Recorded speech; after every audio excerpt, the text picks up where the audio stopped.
Okay, in our last install of the plays that we currently have in is red stick. So we're in FlexR, but we have a little twist. We have the formation bunched.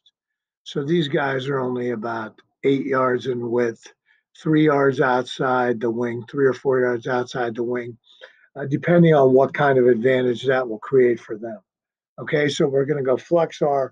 We're going to be red stick. So our opponent here, Carmichael's, um, a lot will depend on how they adjust to the bunch and what we're doing. On this, this might actually be a divide, but it gives you really good stick routes. Although we're going double wheel off it, we're taking a look. So let's take a look at what everybody does. Let's start with the center. The center is going to base block, kind of base pass set. Our so let's go positions one time. Split end, split tackle, split guard, center, tight guard, tight tackle, tight end, C back, B gap, A back, quarterback.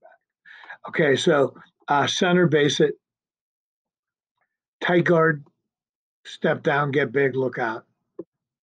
Tight tackle, step down, get big, look out. Split guard, step down, get big, look out. Split tackle, step down, get big, look out. B back, attack the split side edge. Okay, now we're going to go routes. So because we're bunched, CJ is not going to run a post.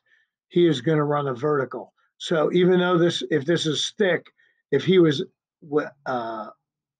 outside the formation, his route would be a red 3-step post. So would Tyler's would be a red 3-step post.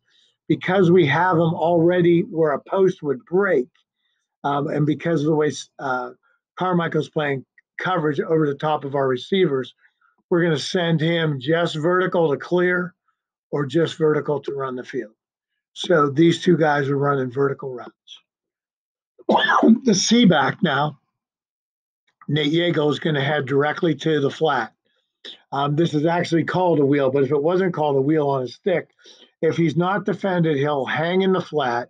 If he is defended, he'll turn it into the wheel. Same with Jared Johnson. If this was not called a wheel, which it was, he would head to the flat. If he was defended, he would turn it into a wheel. If he's not defended, he would hang in the flat. So what we're going to get out of this is 4 verticals. Our quarterback's going to pre-read half the field, either half. We're throwing this off the hitch, so he's 1, 2, 3, 4. Whatever side of the field he decided to throw to. On this one, he decided to throw split.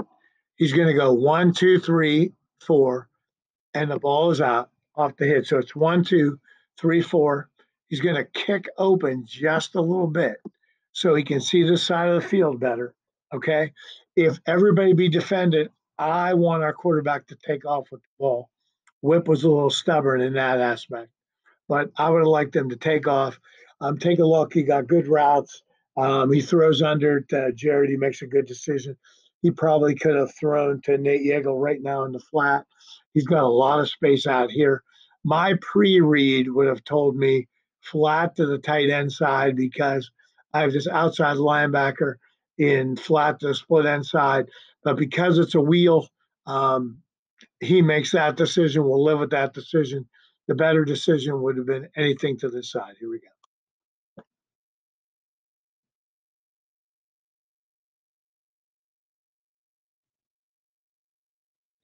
Look at the flat to the tight end side.